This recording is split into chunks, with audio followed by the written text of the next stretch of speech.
Existe uma relação entre o futebol e a música que funciona com perfeição. Uma partida de futebol é repleta de experiências sonoras. Afinal, música e futebol movem as pessoas diante de seus sentimentos.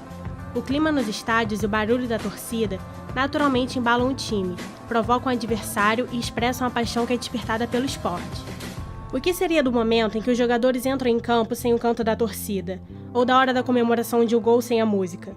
O povo brasileiro é considerado uma nação naturalmente musical, e é comum que a música seja responsável pelo gingado dos jogadores em campo. Assim como a música influenciada pelo futebol, o contrário também acontece. Por exemplo, na música popular brasileira, cantores e compositores têm buscado no futebol inspiração para o desenvolvimento de sua arte. Pensando nesse viés, propomos uma parceria com a Rádio Ibiza, que vem se destacando no mercado cultural através de suas seleções de músicas com temas diversos. Será produzido também um setlist com trilhas de futebol para tocar em som ambiente no nosso lounge. O objetivo é atrair as pessoas que passarem pelo local de forma descontraída e entreter a todos com músicas de diferentes gêneros de grandes artistas, como Chico Buarque, Jorge Ben, Marcelo D2, Skank, entre outros. Desta maneira, as pessoas poderão refletir o quanto música e futebol estão ligados, se influenciam e são importantes na nossa formação cultural.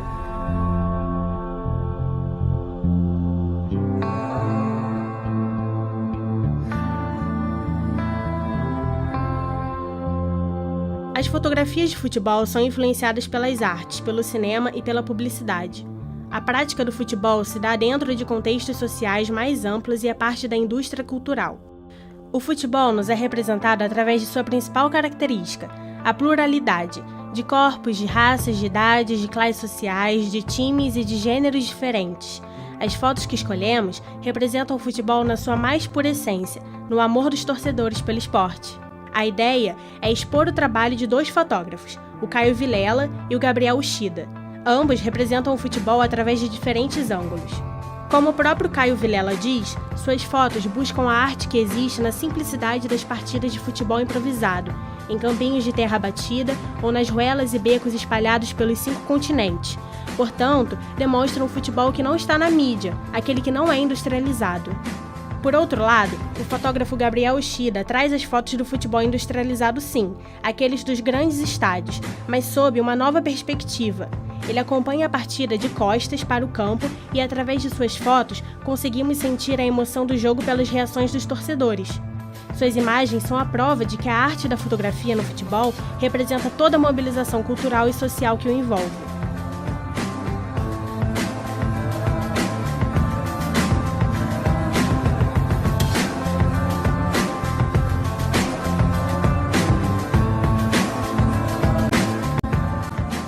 Pela importância social e cultural do futebol, livros sobre esse esporte são obrigatórios para o acervo literário brasileiro.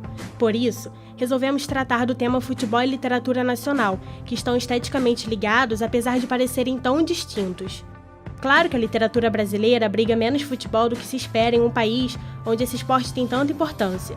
Mas não dá mais para dizer que estamos no 0 a 0. Os livros O País da Bola, de Beth Milan, e O Paraíso é Bem Bacana, de André Santana, são exemplos de que o futebol e a literatura não merecem mais ser tratados como desconhecidos. Além disso, sempre teremos a poesia, como a obra do poeta Vinícius de Moraes, O Anjo das Pernas Tortas, onde ele transforma os dribles de Garrincha em arte.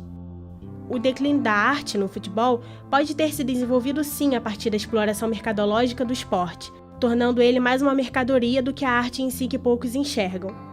Mas para incentivar a leitura de grandes obras, a nossa ideia é criar um ambiente onde as pessoas poderão relaxar e apreciar os livros, os artigos e as poesias de grandes personalidades da literatura brasileira, como Veríssimo, Carlos Drummond de Andrade, entre outros.